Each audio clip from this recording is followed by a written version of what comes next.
राधे राधे दोस्तों। और हमारे चैनल हमारी संस्कृति में आपका हार्दिक स्वागत है। तो देखिए, आज हम आपके सामने जो कहानी सुनाने वाले हैं वो कहानी है सोती हुई राजकुमारी और परियों की कहानी। देखिए, बहुत समय पहले की बात है। एक बहुत ही खुशहाल राज्य था। उसमें एक राजा और रानी रहते थे। उनकी कोई संतान नहीं थी, इस कारण वे बहुत दुखी रहते थे दोनों। तो एक दिन रानी राजमहल के सरोवर के किनारे सूर्य देवता से संतान प्राप्ति के लिए प्रार्थना कर रही थी कि तभी सूर्य की एक चमकीली किरण वहाँ पड़े एक पत्थर पर पड़ी और वो पत्थर एक मेंढक में बदल गया। मेंढक ने भविष्यवाणी की कि 1 वर्ष के भीतर रानी एक सुंदर बच्ची को जन्म देगी। अब मेंढक की भविष्यवाणी सच साबित हुई और 1 वर्ष के भीतर रानी ने एक सुंदर सी बच्ची को जन्म दिया। वो बच्ची बहुत ही सुंदर थी। उसके मुख पर सूर्य की किरणों के समान चमक थी। राजा रानी छोटी सी राजकुमारी को देख करके खुशी से झूम उठे और उन्होंने उसका नाम रोजा रखा। अब रोजा के जन्म की खुशी में राजमहल में एक बड़े भोज का आयोजन किया गया, जिसमें राज्य की संपूर्ण प्रजा आमंत्रित थी और सुनहरे वन में रहने वाली परियों को भी उसमें आमंत्रित किया गया। सुनहरे वन में 13 परियां रहती थी, लेकिन राजा रानी से एक गलती हो गई। उन्होंने सिर्फ 12 परियों को ही आमंत्रित किया। अब 13वीं परी को आमंत्रित करना वो भूल गए। अब राजभोज जो था वो बहुत धूमधाम से संपन्न हुआ। सभी लोगों ने रोजा को ढेर उपहार दिए और आशीर्वाद भी दिए। जब परियों की बारी आई तो उन्होंने जादू से न सिर्फ रोजा को अनमोल उपहार दिए, बल्कि कई जादुई जो है मतलब आशीर्वाद भी दिए। किसी ने बुद्धिमत्ता का आशीर्वाद दिया, किसी ने सुंदरता का दिया, किसी ने दयालुता का दिया, तो किसी ने धन का आशीर्वाद दिया। ये सिलसिला 11 परी तक चलता रहा। अंत में जब 12वीं परी की बारी आई तो उसके आशीर्वाद देने से पहले ही 13वीं परी वहां आ गई और 13वीं परी राजा रानी द्वारा उस राजभोज में आमंत्रित न किए जाने पर बहुत क्रोधित थी। वो अपने इस अपमान का बदला लेने के लिए उसने रोजा को ये श्राप दे दिया कि 16वें जन्मदिन पर रोजा की उंगली में एक सुई चुभेगी और वो मर जाएगी। इसके बाद बिना एक शब्द कहे वो वहां से चली गई। अब 13वीं परी के इस श्राप को सुनकर के राजा रानी बहुत दुखी हुए। दोनों ने परियों से इसे समाप्त करने का निवेदन किया, लेकिन परियों ने उन्हें बताया कि दिया गया श्राप पूर्णतः समाप्त नहीं किया जा सकता। ये सुनकर वे और ज़्यादा दुखी हो गए। जब 13वीं परी तो श्राप दे करके चली गई, लेकिन तब 12वीं परी सामने आई। उसका आशीर्वाद देना अभी शेष था। उसने राजा से कहा कि ये सत्य है कि 13वीं परी के श्राप को मैं समाप्त नहीं कर सकती, लेकिन अपने आशीर्वाद से उसे कम अवश्य कर सकती हूँ। उसने रोजा को आशीर्वाद दिया कि 16वें जन्मदिन पर वह सुई चुभने से मरेगी नहीं, बल्कि 100 वर्षों के लिए एक गहरी नींद में सो जाएगी। राजा ने 12वीं परी को धन्यवाद दिया, लेकिन रानी अभी भी उदास थी। उसने परी से कहा कि मेरी इच्छा है कि मैं रोजा का विवाह किसी सुंदर और वीर राजकुमार के साथ होते हुए देखूं, लेकिन ये संभव नहीं, क्योंकि जब 100 वर्षों के बाद रोजा अपनी नींद से जागेगी, हम लोग जीवित नहीं रहेंगे। रानी की बात सुनकर के 12वीं परी ने कहा कि रोजा के सोने के कुछ देर बाद राजा रानी सहित राज्य की सारी प्रजा और पशु पक्षी भी सो जाएंगे। वे तब तक सोते रहेंगे जब तक रोजा सोती रहेगी। रोजा की नींद तभी खुलेगी जब एक सुंदर सच्चा प्यार करने वाला राजकुमार उसे चूम लेगा। इसके बाद सभी परियां वहां से चली गई। अब 12वीं परी के आशीर्वाद से राजा रानी को कुछ राहत अवश्य मिली, लेकिन अब वे रोजा के भविष्य को लेकर के चिंतित थे। उन्होंने सैनिकों से कहकर राज्य के सारे चरखे और सुइयां नष्ट करवा दिए ताकि रोजा उस दुष्ट परी के श्राप के प्रभाव से बच सके। धीरे धीरे समय बीतने लगा और रोजा बड़ी होने लगी। वह एक सुंदर, दयालु और बुद्धिमान थी, ठीक वैसे ही जैसे परियों ने आशीर्वाद दिया था। राज्य के सभी लोग उसे बहुत पसंद करते थे। अब वर्ष बीतते बीतते आखिरकार रोजा का 16वां जन्मदिन आ गया। उस दिन पूरे राजमहल को सजाया गया और एक बड़े भोज का आयोजन किया गया। शाम तक कोई अनहोनी नहीं हुई। बस रानी के पिता का पत्र आया कि उनकी तबीयत बहुत खराब है। राजा और रानी अपनी विश्वास पात्र दासी को रोजा का ध्यान रखने की हिदायत देकर रानी के पिता को देखने उसके राज्य में चले गए। शाम का समय था। जो दासी थी रसोई में काम कर रही थी। अब दासी को व्यस्त देख करके रोजा राजमहल के बगीचे में आ गई और खेलने लगी।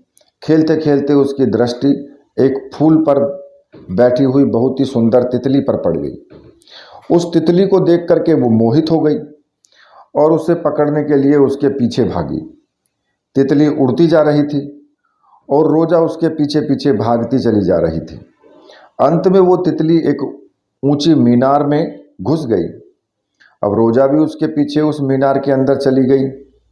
उस मीनार में गोलाकार सीढ़ियां बनी हुई थी। तितली का पीछा करते करते रोजा सीढ़ियां चढ़ने लगी। चढ़ते चढ़ते वह मीनार के सबसे ऊपरी हिस्से में पहुंच गई।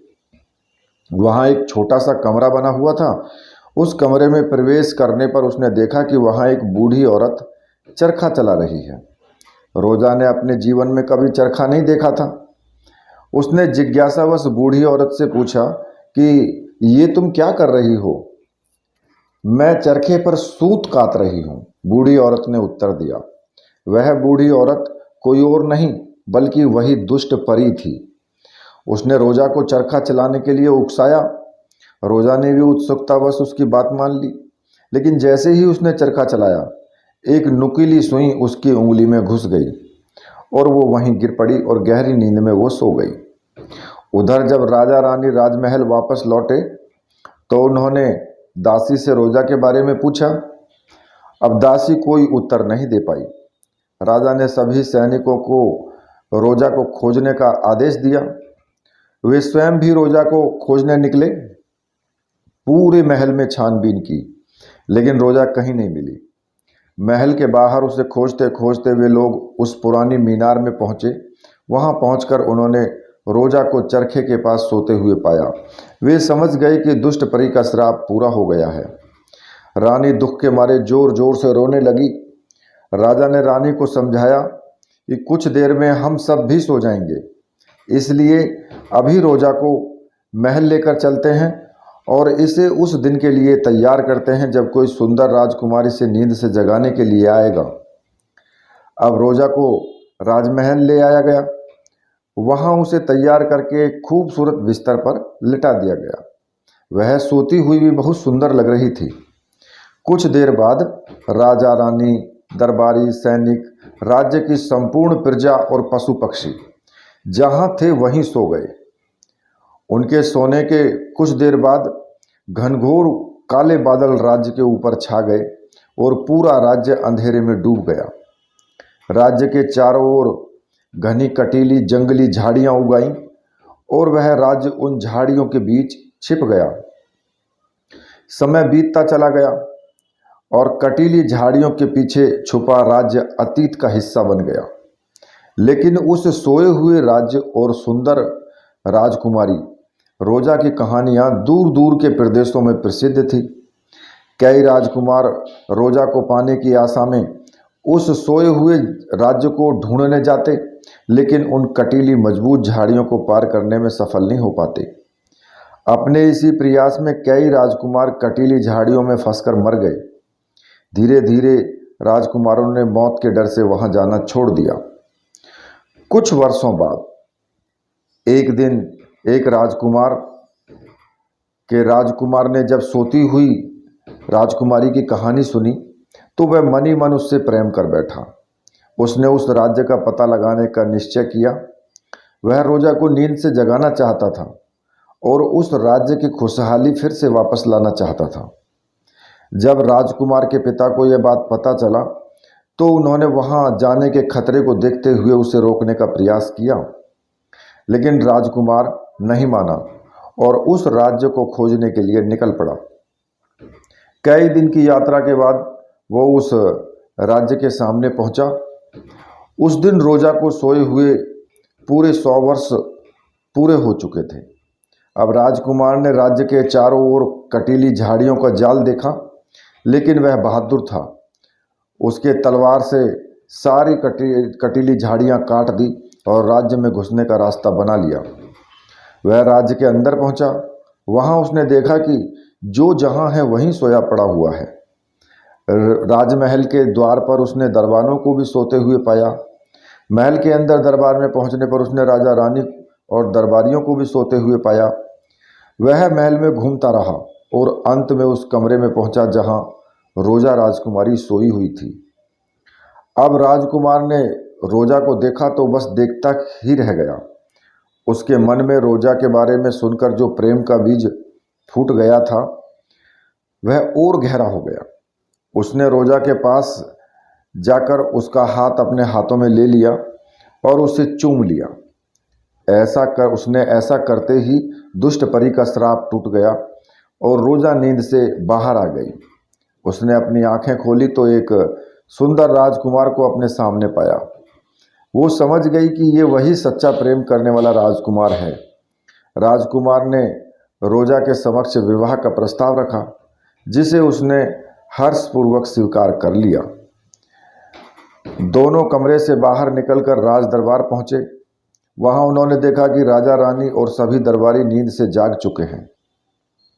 उन्होंने रोजा और राजकुमार का स्वागत किया। राजा रानी बहुत प्रसन्न थे। उन्होंने 2 दिन के बाद रोजा और राजकुमार के विवाह की घोषणा कर दी। दूसरे दिन रानी और रोजा महल के सरोवर के किनारे सूर्य देवता को धन्यवाद दे रहे थे। तभी अचानक सूर्य से एक आग का गोला निकला और दूर जंगल में बनी एक झोंपड़ी पर जा गिरा। उसमें दुष्ट परी रहती थी। झोंपड़ी के साथ वो दुष्ट परी भी उसमें जलकर मर गई। फिर उस आग में से एक सुनहरी तितली निकली और वो रोजा और रानी के पास पहुंची। वहां उस सरोवर के किनारे एक वो पत्थर पर बैठ गई और वो पत्थर एक मेंढक में बदल गया। रानी ने जब मेंढक को देखा तो उसे तुरंत पहचान लिया। ये वही मेंढक था जिसने रोजा के जन्म की भविष्यवाणी की थी। उस मेंढक ने रोजा को हमेशा खुश रहने का आशीर्वाद दिया और फिर गायब हो गया। 2 दिन के बाद रोजा और राजकुमार का विवाह हो गया और वो खुशी खुशी फिर रहने लगे।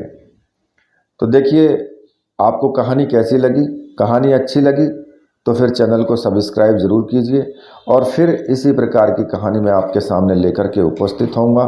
तब तक के लिए राधे राधे।